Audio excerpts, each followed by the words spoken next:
Halo, nama saya Dwi Wahyudi Saputra Nasution. Saya dari jurusan Ilmu Komunikasi.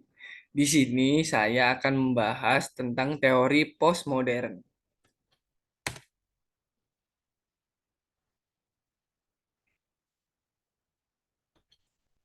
Apa itu teori postmodern? Postmodern adalah teori pada awalnya ingin memperjelas dan menyempurnakan modern teori, tetapi akhirnya malah merusak tatanan yang sudah ada, teman-teman. Postmodern menurut beberapa ahli juga berbeda-beda ya, teman-teman. Postmodern menurut Bauman, kebudayaan postmodern itu bermacam-macam, tergantung interpretasi dan penyampaian media. Pada mulanya, modernisme adalah label yang mempunyai nilai dalam seni, arsitek, dan tata kota. Bauman menginginkan kejelasan mengenai postmodern karena menurut Bauman dalam segala bidang dalam postmodernisme belum ada kejelasan. Maka perlu ada pemurnian konsep tentang modernisme. Postmodernisme lahir dari orang-orang yang memiliki ide yang unik atau aneh, yang berbeda pada masanya, yang bisa mengubah segalanya. Menurut Bauman juga dalam postmodernisme diperlukan pihak-pihak yang memiliki kewenangan untuk memberikan kejelasan tentang modernisme, teman-teman. Menurut Habermas dalam Tom Turner City as Landscape Postmodern, modernisme adalah pemikiran bahwa agama dan tradisi tidak selalu mengatur kehidupan. Namun hal ini bisa dilakukan melalui filsafat dan politik. Postmodern juga memiliki konsep ya teman-teman. Salah satu konsepnya adalah secara etimologis berasal dari kata postmodernisme. Post dapat diartikan setelah isme, diartikan sebuah faham. Jadi postmodernisme dapat diartikan sebagai sebuah faham yang berkembang setelah masa modern. Begitu teman-teman. Konsep postmodern lebih menekankan pada emosi daripada rasio, media daripada isi, tanpa tanda daripada makna, kemajemukan daripada penunggalan, kemungkinan daripada kepastian, lokal daripada universal, fiksi daripada fakta, estetika daripada etika, narasi daripada teori. Sejarah munculnya postmodern berasal dari revolusi Prancis. Salah satu contohnya postmodern yang bisa dilihat dari lambang semboyan tata kelola kota dan industri, yang merupakan ciri khas dari postmodern. Postmodernisme dalam arsitek dimulai setelah masa modern. Postmodernisme teori bercirikan bahasa. Karena latar belakang munculnya teori ini adalah proses sejarah, teman-teman. Sebuah proses sejarah agar bisa dibaca harus disampaikan melalui bahasa. Postmodern adalah interpretasi sejarah yang tidak berkembang, sehingga teori ini tidak dibutuhkan lagi karena manusia adalah makhluk yang dinamis. Postmodern teori adalah teori hasil filosof dan saintis sekitar tahun 1970-an yang mencoba mengimpresi orang-orang Prancis pada saat itu, didominasi oleh orang yang sifatnya egoisme. Postmodern banyak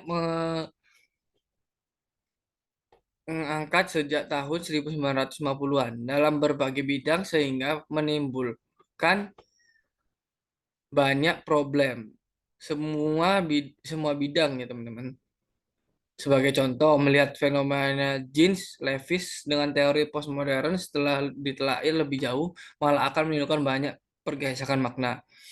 Karena berawal dari definisi bahasa, sedangkan bahasa dari waktu ke waktu itu berubah ya teman-teman, sesuai trennya. Kipas angin, jika dilihat dari teori postmodern, adalah sebuah benda yang warnanya, warnanya tertentu yang bisa mengeluarkan angin tanpa menyebutkan detail cara kerjanya. Definisi seperti ini kurang disukai orang-orang Barat, teman-teman, karena tidak bisa mengungkapkan sisi arsiteknya. Postmodern juga memiliki Karakteristik ya teman-teman. Karakteristik postmodern yaitu runtuhnya batasan antara kebudayaan dan masyarakat, di mana budaya tidak lagi agung karena media massa sudah merefleksikan dalam dunia sosial masyarakat. Artinya, media massa menjadi cerminan realitas sosial budaya konsumsi. Penekanan pada gaya daripada substansi. Singkatnya, dalam budaya populer, pencitraan lebih penting daripada nilai manfaat. Jadi nggak perlu manfaat, yang penting pencitraan aja.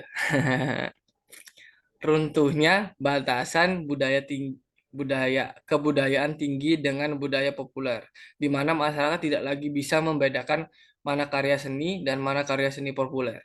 Begitu teman-teman. Postmodern juga memiliki ciri-ciri ya teman-teman. Salah satunya uang dianggap sangat penting, bukan hanya digunakan sebagai alat tukar, melainkan sebagai simbol bagi pemiliknya.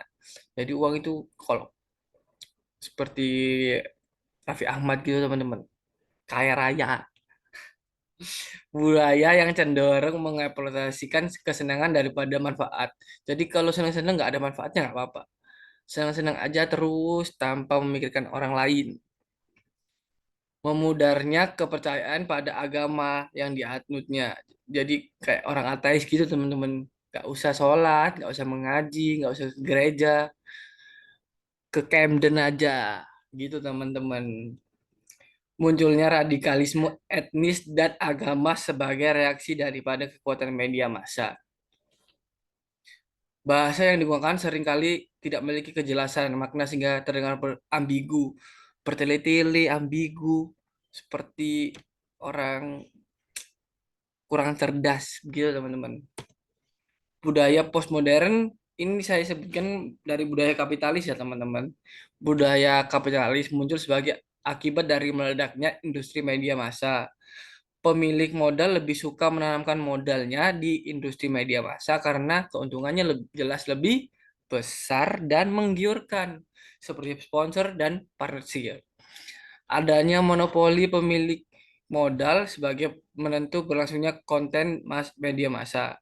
Iklan menjadi lahan eksklusif banget bagi pemilik modal karena media massa akan selalu bergantung pada hal tersebut.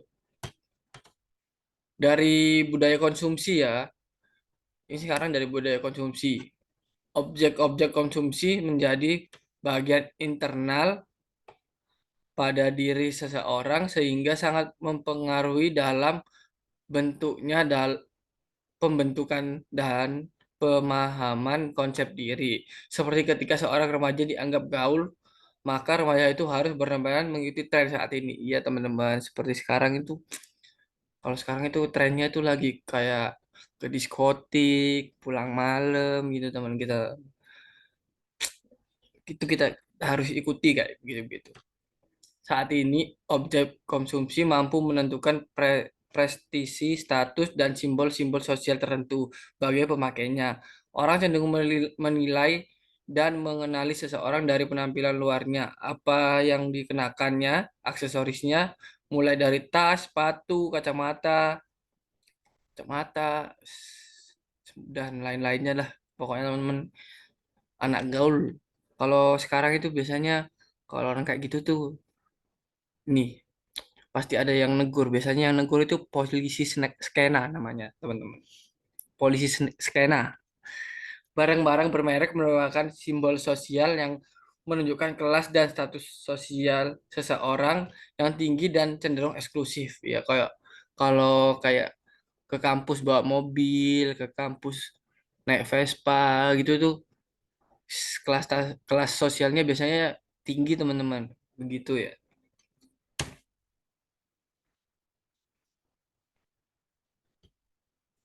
Sekian dari saya itu teori postmodern, teman-teman. Sekian dari saya. Terima kasih.